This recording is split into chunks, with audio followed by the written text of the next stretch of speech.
Hi, in this video we're going to show you how to get past the error message when trying to delete a media file that says the action can't be completed because the file is open in Runtime Broker.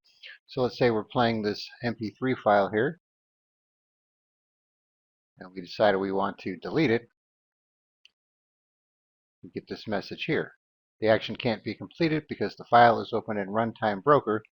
So you might think, oh, I'll just end the Runtime Broker task using Task Manager, but many times that doesn't work. So we're going to show you a couple of easy ways to get around this. So this seems to be a recent problem in Windows 11, so I'm not sure why it happens, but I found a few ways to get past it, and they're pretty easy. One simple way is just to open a different file.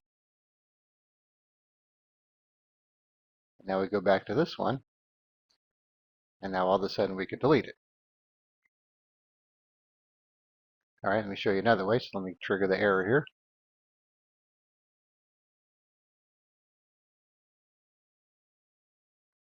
All right, so now another way is to click on the X instead of clicking on cancel. And you'll get this message, are you sure you want to cancel all transfers? Click yes. And now we can delete the file. And the final way, let's trigger it again here.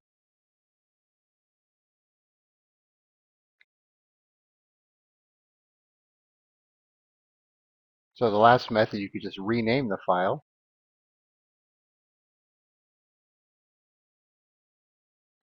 And then you could delete it.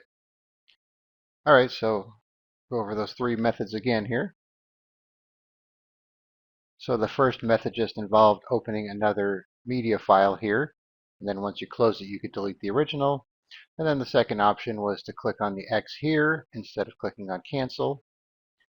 And then say yes to this message.